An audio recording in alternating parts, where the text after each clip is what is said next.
Brandy, thank you so much for taking your time out of your busy schedule, especially on Thursday afternoon, to have lunch with myself and the remainder of the Legacy Squad out there. Yeah, so I just want to be honorable with your time and whatnot. And so, can you tell a little bit about yourself? Because obviously, I know you personally, I work with you personally. But can you let the people know who Brandy Stinson is, and about Crazy Counselor and all things of Pearls of Esther related? Okay, so first of all, thank you for allowing me to participate today with your crew. So I am, a licensed clinical social worker, and so I have practiced now for, oh God, over 10 years, and I'm licensed in Georgia, New York, and now temporarily licensed in New Jersey to assist with the COVID-19 crisis. I do have a YouTube page called Crazy Counselor, and that's where we talk all things mental health. I also have an Instagram page. I also am the CEO and founder of Pearls of Esther Incorporated, which is a women's empowerment program. And we have a virtual free mental health conference coming up next weekend called The Well Woman, where we want to be able to provide tools to be mentally and emotionally well, especially with everything that we've got going on right now. So yeah, I think that's it. Definitely, y'all. And she likes to minimize, but she's great and amazing at everything that Oh my she does. God, thank you. Okay, and so obviously, if you ever need her services, she does offer telemental health services as well, like she mentioned, state of Georgia, New Jersey, as well as New York. And if you are in the city of Atlanta, please shoot her a DM and reach out to her.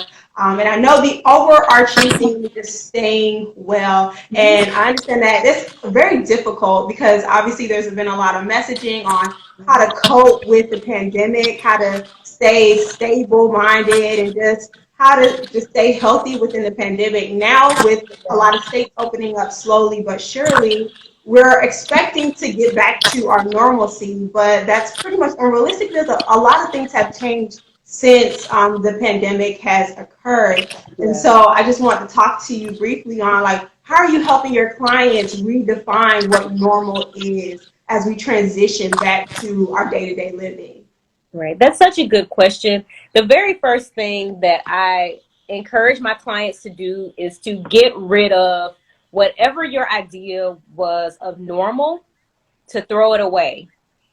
If we haven't voluntarily thrown it away, it has been thrown away for us because we have been kind of forced into now readjusting our routines.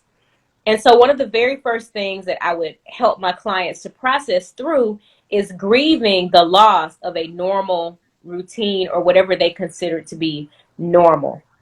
That was the very first thing, was giving them permission to grieve a loss of normalcy, and coming into a place of accepting that what we considered to be normal before may not be, very well could not be, what would be normal going forward. Right. And so, once we acknowledge that and we're able to really process the emotions of that, then feeling free to establish a new normal within their own homes or within their own environments. There is what feels like a lot of chaos going on in the world. We're getting, a lot of conflicting stories on the news. We're being bombarded with so much information. And, one of the things that creating a new normal, even if it's something as simple as a daily routine for the kids, a daily routine for yourself, as you're teleworking or as you're just doing things around the house, it helps to create some sense of structure when everything right now feels so out of place. So creating those routines and those that new sense of normal in your sacred space, in your home, can be just as beneficial to your mental health. Absolutely. Definitely. And I really appreciate the fact that you touched on the action of grieving because oftentimes we associate grieving with like the loss of a family member or a loved one or a friend. Mhm. But you can grieve normalcy. You can grieve something that you're typically used to or the Yeah. familiarity. You can even grieve things that are still fully present or Yeah. whether or not it's just your identity overall. And so, Mhm. obviously that comes with the full cycle within itself, whether it's just the denial stage and the frustration, and then you're so slowly gravitating towards acceptance. Yeah. And a lot of people kind of struggle with each phase. And so thank you for touching on that. You're welcome. Yeah, I think even for me as a counselor, like I found myself going through that when everything first happened. I was like, I feel like I'm grieving the loss of something. I'm grieving the loss of that sense of normalcy. And I really just needed to be able to recognize that and allow myself to be able to do that. So Mhm. absolutely. Awesome. Oh, yes, recognition. Recognition. That's Because you have to be relentlessly honest with yourself, right? Especially yeah, when you're trying so hard to hold on to that thing that is tied to your identity, whether or not you're a parent or even like an employer or employee. Like all of your life roles really do play a part with that transition. yeah, So absolutely, absolutely. So I want to talk a little bit about your Well Woman conference that's taking place next Saturday. Mhm. For any woman that is out there looking to increase their mental wellness and connect with licensed professionals who Mhm. really know their stuff, I just want to let you guys know, head over to the link in her bio Yeah. and register via Eventbrite. But can you tell us a little bit about what these individuals can expect when it comes to their conference? Sure. So the Well Woman is a conference put together by Pearls of Esther Incorporated, and we're bringing in, and it won't be the first time that we do it. I know so many therapists, amazing, counselors, social workers in the field, including Sierra. So, I was just I brought together a few ladies for this inaugural conference where we will literally be talking about how to maintain your mental and emotional wellness. So we'll have licensed professional counselors as well as a lady by the name of Christina Garrett who she's not in the counseling field, but she runs an organization that is focused on motherhood, parenting, family skills, and being able to create boundaries and self-care and routines and managing the home, all of that. And so we wanted to be able to provide resources for self care, managing depression and anxiety, how to even cope with trauma. For a lot of people right now, this is triggering a lot of even secondary trauma, right? Mhm. Because, when we talk about even the aspect of grief, one thing about grief is that when you start grieving something new, sometimes it triggers some of the old grief. So Yeah. right now, when we're seeing stories about people dying, people being ill, I've had a lot of clients say, I had a parent who died or an aunt who died before, and this is triggering a lot of those feelings to come back up. Is this normal? And I said, of course it's normal. Yeah. It's, that's what grief does. It's very layered. And so we'll be talking about coping with, the grief aspect, coping with the trauma aspect, and then helping the ladies who are attending to be able to define what is mental and emotional wellness. What does that look like for you? Because your definition of mental and emotional wellness is Yeah. based on your distinct personality, your upbringing, your core values. It could be very different from what mental and emotional wellness looks like for me. So we want each woman to be able to actually create a plan, but also have the resources to be able to work that plan after the conference. And it's absolutely free. I mean, hey, you can't beat free 99, right? Right, exactly. Y'all, if y'all really love what she said, I need y'all to go over to the little heart in the corner and just double tap like Yes. heavily because that's just amazing. Not only is it free, but just like I said, a wealth of information and knowledge that these professionals are willing to give and to pour back into the community, especially when oftentimes I know some of you guys are like, man, investing in my mental health is a little expensive. Yes, So we get that all check the it. time. Yes, yes, yes, definitely. And one thing that stuck out to me that I really appreciate, like you mentioned, grieving is multi-layered, but Yeah, talk about healing. Healing is multi-layered. And I think sometimes clients have this expectation of like, I already handled this two, yeah, 3 years ago. I already yeah, took care of this. Why is this coming back up? And so recognizing that sometimes our mental and emotional wellness we go through these cycles, and it's okay to have to revert back to some of those things that we claim that we took care of. Yes. Yes, absolutely. Absolutely. Does anybody have any questions? Because I can talk to Brandy all day. I love this. You're such a natural with talking about all of this. I just love your videos and just everything that you're doing with Legacy Speaks and getting the information out there. Like I just love it. You're doing an amazing job.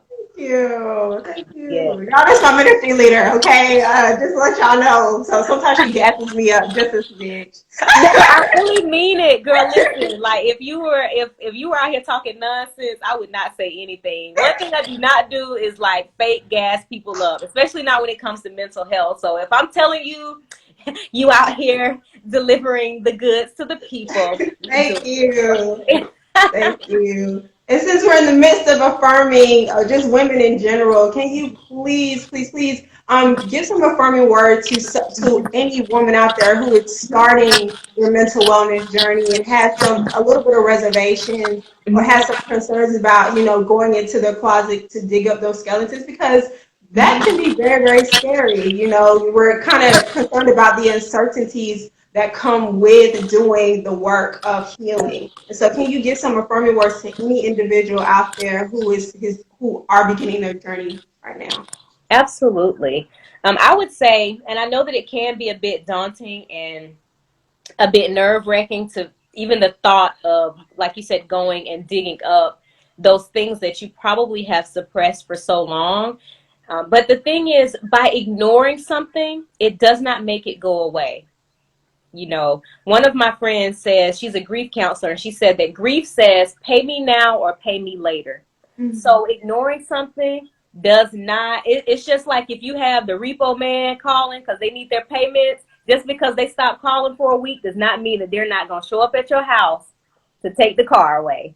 So I set out that to say that unaddressed emotions, unaddressed trauma that has been trying to get your attention for years, ignoring it doesn't mean that it's, the thing about it is that it's already showing up in your everyday life. It's already showing up in ways that you don't even know. And so what better way to take care of yourself than to actually start to address these issues? And that's why we are big proponents of therapy, not just because we are therapists, but because having therapy actually gives you some support and helps you to map out a guide as you're addressing these uncomfortable emotions. And trust me, it feels so much better on the other side. Even being able, a lot of times we don't like crying, and, but how much better do you feel even after having a good cry? Even after you're finally able to release those bottled up emotions, it's like, okay, I can breathe now, and I want to just to, I don't know if this is a tangent, but I was watching the Michelle Obama documentary last night. And one thing she said was that when she got on the plane to leave the White House, she cried for 30 minutes. And she said she literally was weeping because it was 8 years of the pressure of feeling like she had to do things perfectly. Mm. And so we can hold, especially as women, sometimes we try to hold a lot in thinking that that's making us strong. But at the end of the day, the strength is in being able to sit with our actual strengths and sit with our vulnerabilities and sit with our perceived weaknesses and assess those areas where we need that support and we need that healing, and actively pursuing healing. Because healing sometimes, people say time heals all wounds. I don't like that, because time in itself doesn't do anything. Yeah. But time plus actively pursuing wholeness is what heals all wounds. So that was probably a longer answer than what. No, it's okay. I love it. Yes, definitely. So number one, enjoy and appreciate the catharsis of it all. Yes. And yes, that is simply amazing. And two, just being open to just the overall full experience that comes with healing. And like you mentioned, oftentimes we have like this pressure to be superwoman. And obviously there is such a syndrome, that superwoman syndrome, where we're really trying to utilize all of our hats in different spaces and completely negate and ignore our own personal needs. Yes. But it's so important to tend to our wellness journey as well. Hey, Marquita, thank you so much for your comment. And let me see, there was somebody Ladies. else. Full Hey, life. Kayla. What is one of your go-to mental wellness practices that work for you? Okay. Was that for me or? I guess for both of us, yeah, what is one of your go-to mental wellness practices that work for you? Let me think. It really just depends on the client, so I really can't say like my go-to, so to speak. But immediately, one thing that I usually start off with when I work with clients, we do a life story document. That way I can get a better understanding of who you are. Understandably, like when we start working with a client, we typically do like biopsychosocial assessment.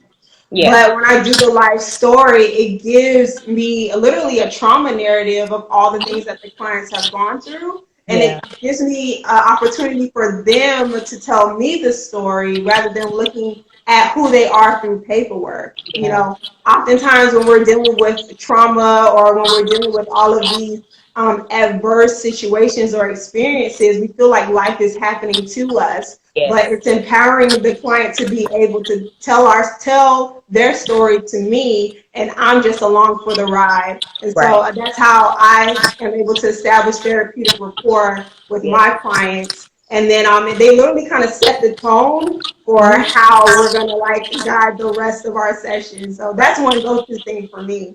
Right. Right. Um,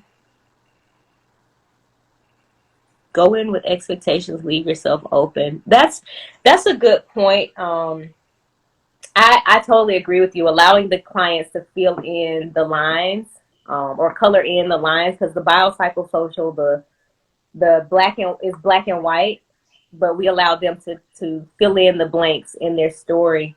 Also, absolutely going in with no expectations when it comes to therapy is good for the therapist as well as for the client, because I don't know how many times I, as a therapist, and at one point on the other end being a client, have said, this is how this therapy session is going to go. This is what we're going to talk about. And you get into the session and you're like, man, that's not even what we were going to talk about, Mm-hmm. And so you never can really tell where it's going to go, but also giving the freedom for it not to go the way that you planned in your mind. But Right. understand that once you start pouring out and you start talking, that things are going to come up, and it may not be what you planned, but if it's coming up, it's probably the most pressing at that time. Yes. So yeah.